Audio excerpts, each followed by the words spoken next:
Link റോഡിലെ bus stand പഴയ സ്റ്റാൻഡിലേക്ക് മാറ്റുന്നതിന് മുമ്പാകെ വടകര റൂറൽ SP ഓഫീസ് മുതൽ അടക്കാത്തെരു വരെയുള്ള സർവീസ് റോഡ് ഗതാഗതം സുഗമമാക്കണമെന്ന് വടകര സ്വകാര്യ ബസ് തൊഴിലാളി യൂണിയൻ ആവശ്യപ്പെട്ടു.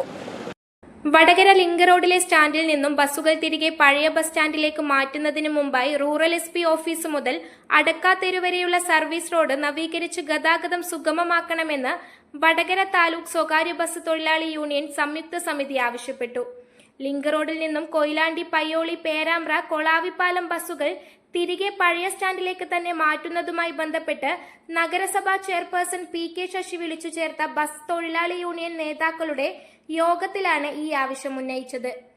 8 വർഷങ്ങൾക്ക് മുൻപ് ലിങ്ക് റോഡ് ബസ് സ്റ്റാൻഡാക്കി മാറ്റിയതിനെതിരെ തൊഴിലാളി നിരവധി സമരങ്ങൾ നടത്തുകയും സംയുക്ത യൂണിയൻ നേതാക്കൾക്ക് നിയമ നടപടി ഏറ്റുവാങ്ങേണ്ടി വരികയും ചെയ്തിട്ടുണ്ടെന്ന് വടകര താലൂക്ക് സ്വകാര്യ ബസ് തൊഴിലാളി യൂണിയൻ നേതാവ് വിനോദ് ചെറിയത്ത് പറഞ്ഞു. ലിങ്ക് റോഡിൽ പാർക്ക് ചെയ്യുന്ന ബസ്സുകൾ തിരികെ വടകര പഴയ ബസ് സ്റ്റാൻഡിലേക്ക് തന്നെ മാറ്റുന്നതിനെ കുറിച്ചിട്ട് വടകര നഗരസഭാ ചെയർമാൻ, ബഹുമാന്യനായ ചെയർമാൻ ശ്രീ PK ശശി വടകരയിലെ സ്വകാര്യ ബസ് തൊഴിലാളി യൂണിയൻ നേതാക്കളെ വിളിച്ചു ചേർത്തിരുന്നു. ആ വിളിച്ചു ചേർത്ത യോഗത്തിൽ ഞങ്ങളതിൻ്റെ വിശദമായ കാര്യങ്ങൾ അവതരിപ്പിക്കുകയും ചെയ്തിട്ടുണ്ട്.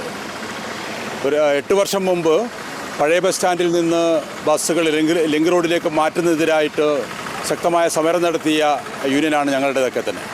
എല്ലാ സംയുക്ത യൂണിയൻ ശക്തമായ വിവിധ സമരങ്ങൾ നടത്തിയിട്ട് എല്ലാ നേതാക്കളുടെ പേരിലും കേസ് ചാർജ് ചെയ്യുകയും അവരെ ശിക്ഷ അനുഭവിക്കുകയും ചെയ്തിട്ടുണ്ടെന്നുള്ളതാണ് ഒരു വസ്തുതയാണ്. ഇപ്പം നഗരസഭ ഇത്തരത്തിലൊരു സമീപനം നീക്കം നടത്തിയതിൽ ഞങ്ങൾക്കേറെ സന്തോഷമുണ്ടെന്നുള്ള ഞങ്ങളുടെ ആവശ്യം 8 വർഷങ്ങൾക്ക് ശേഷം അംഗീകരിക്കപ്പെട്ടു എന്നതിൽ ഞങ്ങൾക്ക് വളരെ സന്തോഷമുണ്ടെന്നുള്ളതാണ്. പക്ഷേ ഇന്നത്തെ അവസ്ഥ, ദേശീയപാതയുടെ നിർമ്മാണവും അതിൻ്റെ സർവീസ് റോഡ് ആകെ പൊട്ടിപ്പൊളിഞ്ഞ് കിടക്കുകയാണ്. റൂറൽ SP ഓഫീസ് തൊട്ട് വരുന്ന സർവീസ് റോഡ് ഗതാഗതത്തിന് വളരെ തടസ്സമുണ്ടാക്കുന്നുണ്ട്. എപ്പോഴും റോഡ് ബ്ലോക്കാണ്. ഞങ്ങൾ ആവശ്യപ്പെട്ടത് റൂറൽ SP ഓഫീസ് തൊട്ട് അടക്കാത്തെരൂർ ജംഗ്ഷൻ വരെയുള്ള സർവീസ് റോഡ് നവീകരിച്ചിട്ട് ഗതാഗതം സുഗമമാക്കണമെന്നുള്ളതാണ്. അതോടൊപ്പം തന്നെ ടൗൺ ഹാൾ മുതൽ market road, Anchuvilakku junction, main road ഭാഗത്തെല്ലാം തന്നെ അനധികൃതമായി പാർക്ക് ചെയ്യുന്ന വാഹനങ്ങൾ ഒഴിവാക്കണമെന്നും ഗതാഗതക്കുരുക്ക് ഒഴിവാക്കണമെന്ന് ആവശ്യപ്പെട്ടിട്ടുണ്ട്. എന്നാൽ മാത്രമേ സുഗമമായിട്ട് ബസ്സുകൾക്ക് കൃത്യസമയത്ത് ഓട്ടം നടത്താൻ കഴിയുകയുള്ളൂ. ബസ്സുകളെല്ലാം തന്നെ സമയക്രമം അനുസരിച്ച് സർവീസ് നടത്തുന്നതാണ്. സമയക്രമം തെറ്റിക്കഴിഞ്ഞാൽ ബസ് ജീവനക്കാർ തമ്മിൽ പലപ്പോഴും തർക്കവും വാഗ്വാദവും ഉണ്ടാകാറുണ്ട്. സമയം പാലിച്ച് ബസ് ഓടേണ്ടതുണ്ട്. സമയം പാലിക്കുന്നില്ലാത്ത പ്രശ്നം വന്നു കഴിഞ്ഞാൽ RTO അധികാരികൾ ബസ്സുകൾക്കെതിരായി നിയമ നടപടി സ്വീകരിക്കുന്ന സമീപനമുണ്ട്. അതെല്ലാം ഒഴിവാക്കണമെങ്കിൽ ഗതാഗതം സുഗമമായി കൊണ്ടുപോകേണ്ടതുണ്ട്. ഗതാഗതം സുഗമമായി കൊണ്ടുപോകണമെങ്കിൽ റോഡ് സർവീസ് റോഡ് നവീകരിക്കേണ്ടതുണ്ടെന്നുള്ളതാണ്. അതോടൊപ്പം തന്നെ പ്രധാനപ്പെട്ടൊരു വിഷയം, ദേശീയപാത നിർമ്മാണം തൊട്ട് തന്നെ സർവീസ് റോഡ് പുതിയ ബസ് സ്റ്റാൻഡിലൂടെയാണ് മാറ്റിയിരിക്കുന്നതാണ്. പുതിയ ബസ് സ്റ്റാൻഡിന് സമീപത്തുള്ള വലിയ ഓവുപാലം പൊളിച്ചിട്ട് 2 വർഷത്തോളമായി. അത് ഇപ്പോഴാണ് സ്ലാബ് വാർത്തിരിക്കുന്നതാണ്. ഇപ്പോൾ അതിന് മറ്റൊരു പ്രത്യേകത, നേരെ എതിർവശം ഒരു ഹോട്ടൽ, നേരെ വശത്തുള്ള ഹോട്ടലിന് മുമ്പിലുള്ള സൈഡ് ആകെ 15 ദിവസം എടുത്തുകൊണ്ടാണ് കുഴിച്ച് കോൺക്രീറ്റ് ചെയ്ത് സ്ലാബ് വാർത്തിട്ട് അവിടെ ടാർ ചെയ്ത് കൊടുത്തിരിക്കുകയാണ്. പക്ഷേ പൊതുജനങ്ങളും പൊതുവാഹനമായ ബസ്സും പാർക്ക് ചെയ്യുന്ന, ഓട്ടം നടത്തുന്ന പുതിയ ബസ് സ്റ്റാൻഡിൻ്റെ ഭാഗത്തുള്ള ഓവുപാലം നവീകരിക്കാനുള്ള അമാന്തമാണ് വകാട് കമ്പനി കാണിച്ചിരിക്കുന്നത്. അത് കൃത്യസമയത്ത് നടപ്പിലാക്കാൻ ആവശ്യമായ നടപടി അധികാരികളുടെ ഭാഗത്തുണ്ടായിട്ടില്ല. സംയുക്ത ബസ് തൊഴിലാളി യൂണിയൻ്റെ നേതാക്കൾ ഒട്ടനവധി തവണ വടകര RDO കണ്ടിരുന്നു ഈ വിഷയം അവതരിപ്പിച്ചുകൊണ്ട്. ജില്ലാ കളക്ടറാണ് ഇതിൻ്റെ മേൽനോട്ടം നയിക്കുന്ന ഉദ്യോഗസ്ഥരെന്ന് പറയുന്നത്.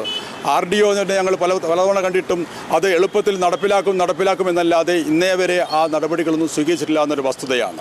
അതുകൊണ്ട് ഈ വിഷയങ്ങളെല്ലാം തന്നെ പരിഹരിച്ചിട്ട് ഞങ്ങൾ 8 വർഷം മുമ്പേ ആവശ്യപ്പെട്ടിരുന്ന ആവശ്യം ഈ ലിങ്ക് റോഡിൽ നിന്ന് എല്ലാ ബസ്സുകളും പഴയ ബസ് സ്റ്റാൻഡിലേക്ക് തന്നെ മാറ്റണം എന്നുള്ളതാണ്. അത് മാറ്റുന്നത് നഗരസഭയായിട്ട് തീരുമാനത്തോട് പൂർണ്ണമായ പിന്തുണ ഞങ്ങൾ അറിയിക്കുന്നുണ്ട്. പക്ഷേ ഈ കാര്യങ്ങളെല്ലാം പരിഹരിച്ചാൽ മാത്രമേ മാറ്റുന്നത് കൊണ്ടുള്ള നേട്ടം നാടിനും സമൂഹത്തിനും ബസ് യാത്രക്കാർക്ക് ഉണ്ടാകൂ എന്നുള്ളതാണ് ഞങ്ങളുടെ അഭിപ്രായം. ഈ അഭിപ്രായം വളരെ വ്യക്തമായിട്ട് ബഹുമാന്യനായ നഗരസഭാ ചെയർമാന് മുമ്പാകെ ഞങ്ങൾ എല്ലാ യൂണിയൻ നേതാക്കളും അവതരിപ്പിക്കുകയും ചെയ്തിട്ടുണ്ട്. സർവീസ് റോഡിലെ ഗതാഗതം സുഗമമാക്കാതെ ലിങ്ക് റോഡിലെ ബസ് സ്റ്റാൻഡ് മാറ്റിയതുകൊണ്ട് ഗതാഗതക്കുരുക്കിന് യാതൊരു പരിഹാരവും ആവില്ലെന്നാണ് നാട്ടുകാർ അഭിപ്രായപ്പെടുന്നത്. സനിക ബാലഗോപാൽ, മീഡിയ വടകര. വലിയ സന്തോഷങ്ങൾക്കിടയിൽ നഷ്ടപ്പെട്ടു പോകുന്ന ചില ചെറിയ ഇഷ്ടങ്ങളുണ്ട്. ബാല്യത്തിൽ എപ്പോഴോ എന്നോടൊപ്പം നടന്ന് എനിക്കൊപ്പം വളർന്ന ചില ഇഷ്ടങ്ങൾ. ആ ഇഷ്ടങ്ങൾ സ്വന്തമാക്കാൻ എന്നോടൊപ്പം എന്നും ഉണ്ടായിരുന്ന എന്റെ ഫാമിലി.